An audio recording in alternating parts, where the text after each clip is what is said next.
Hey everybody, it's William Jones, founder of Jewelry Sales Academy and Count Retail, and today I'm going to talk about something that I've gotten a lot of questions over, and I've had a discussion with a lot of different managers and different stores. Now, if you will, give me a little bit of breathing room on this because I've been in spring break, hopefully I'm a little bit more tan. I've been on the beach with my family. But today I want to talk about this right here, sales to salaries. And this is something that a lot of people come in and they say, okay, what do you think our standard percentage of sales to salary should be? Okay, how many salespeople should I have? How many management should I have? What percentage of this company should be X? And I'm going to tell you a couple different things here. But the number one thing is that this depends on the level of revenue that you have. Generally what we see is like stores that are 2 million and below have a certain percentage. Stores that are 3 to 5 have a certain percentage, and then stores that go over that have a different percentage. Obviously, the higher revenue score that you can generate, the lower you can get this sales to salaries and still remain profitable while growing sales. But let's talk about this number and figuring this out.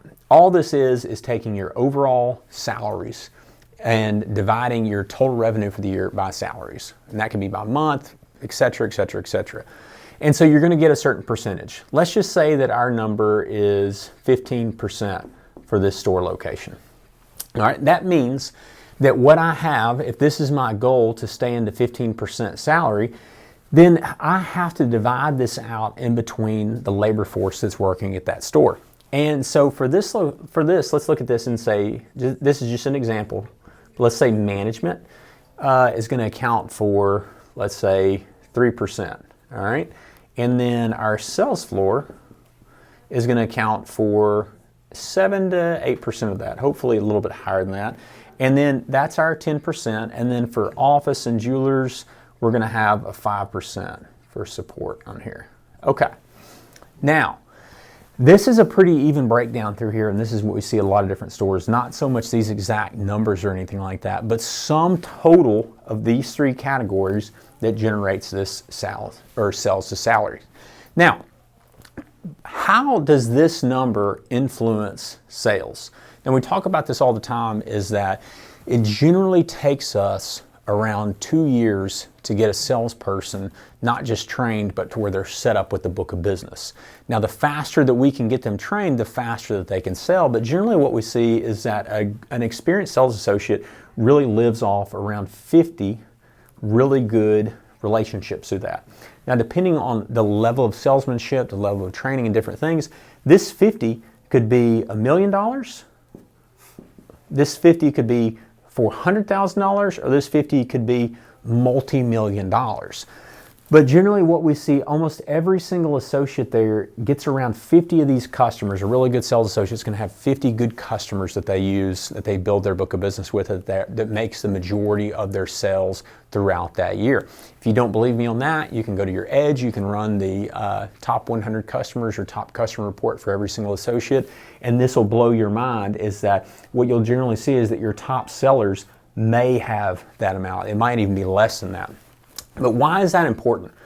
The important reason for this is that if we know this is our average of what an associate can deal with, because jewelry is personal and it depends on relationships, and that's about how many people, if not less, that somebody can have a relationship with during the year, then this is important because we know that every associate that we have adds 50 of these. So let's say associate 1 has 50, associate 2 has 50, associate 3 has 50. Now let's assume, I'm going to go through here and just make this up like here, is that let's say we have 4 associates, each of them has 50. Now, all right, so that's 250 clients that we can deal with that are really good. We're clienteling based. It's not just door traffic walk-in. That's really what these sales associates are bringing in. And let's say that this store is at $1 million. All right. Now, think about it this way. We know that our transactions generally don't change very much, and it really is about bringing back existing customers. And if we're wanting to get over this $1 million mark, then how are we going to do that when these 4 are maxed out at 50 or 250,000? Well, there's a couple different things we can do. We can increase the average ticket, but we're still going to keep around 50, and that might get us up a little bit. All right, and now we've got our ticket up, and then can we increase these transactions that much? We can, but once we start doing that, what you see is almost like a plateau line of where these people are maxed out on their clienteling, they're great sales associates, they're maxed out at 50. We could squeeze out, another 10 or 15% here, but on top of that 10 or 15% increase in average ticket and that 10 or 15% increase in clienteling or traffic efforts there's a plateau on here that this will create. And so we're stuck right here with these 4. And so what I'm using in this example is really showing how that sales floor is built. So if this really is where our constraints are in the business and we're wanting to get well over that mark and get into the next one, how do we get to the next level? Well, the only answer to that is to add the 5th associate and then get this person up to this level of 50. And what you'll see with stores is they don't understand this, but their sales will grow, and as their sales will grow, they'll say, hey, we're so busy, we just need more people, and that's how you see this a lot naturally. But if you're actually trying to write this out into like a system or a plan and understand how you scale a jewelry store, it's all about adding the 1st person, the 2nd person, the 3rd person, the 4th person, the 5th person, hopefully the 6th person, the 7th person, the 8th person, and so forth, so forth, so forth. But the real question is, how do you do this while staying in a healthy salaries to sales percentage? And so this is something we've been talking about quite a bit recently.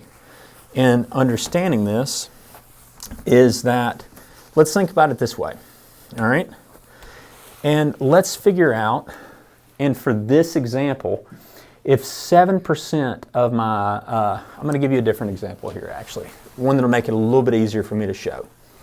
All right, let's say that instead of doing all those numbers, I've got 10% of my salaries go to sales, 5% goes to management and support, okay?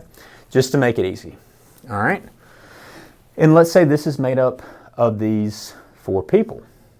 Now, typically, what you're gonna see is that you don't have 4 people that are completely maxed out 50, 50, 50, 50. Generally, what you have is you have 2 50s, and then you have 2 25s. All right, and again, think about this as a score. 50 is a person who's maxed out, that if they want to increase their sales, they can pretty much only increase their average ticket. A 25 is somebody who's really not doing that great of a job. They're more of a clerk, they're more of a clienteler, et cetera, et cetera. So what you'll see between these two is, if you broke out their salaries, is that the salaries to sales for our 2 50s are going to be well below this 10%.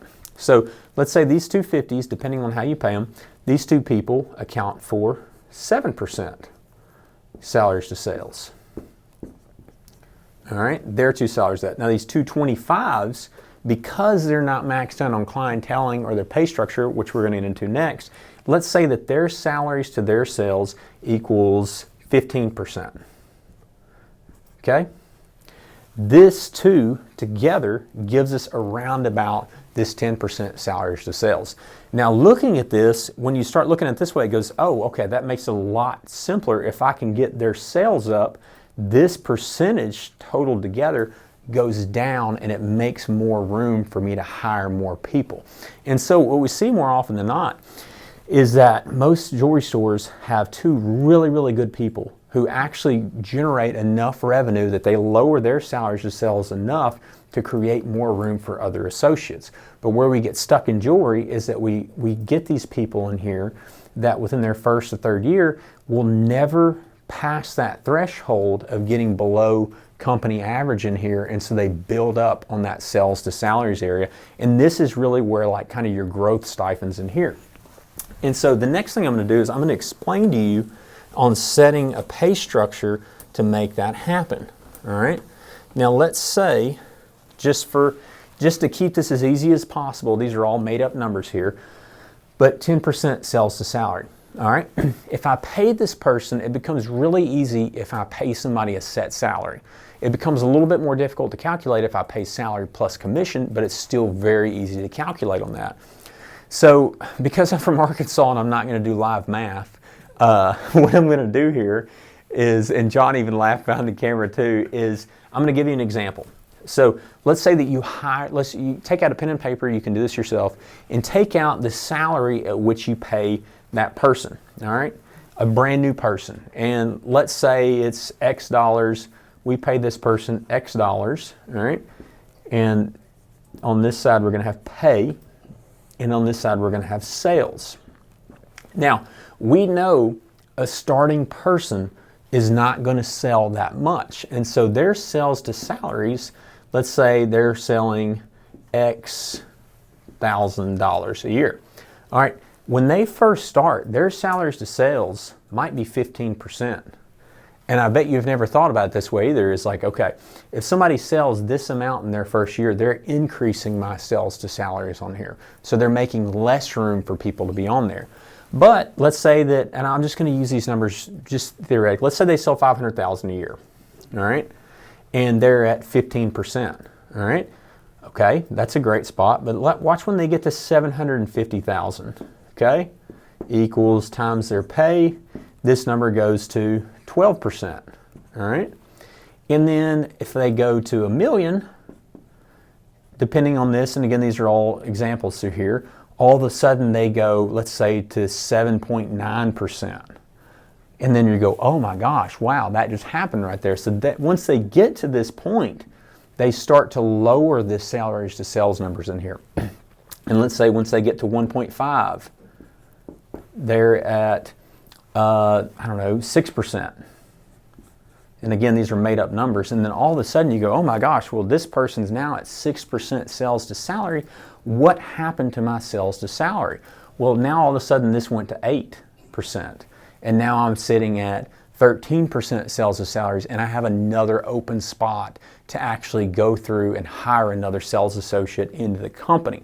And so what you end up seeing here, and what really the whole game is on scaling out a physical sales floor in jewelry, is you have this pie graph of salaries to sales, and then creating a pay structure so that that pay structure, after somebody is able to, you take your store and what you think that store is able to do, and then try and structure that so that person gets paid well, but then also as they get to a certain level, they create enough space to add another person in that company.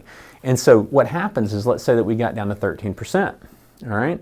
Now all of a sudden, I've got 2 percentage points here so I can add another sales associate, all right?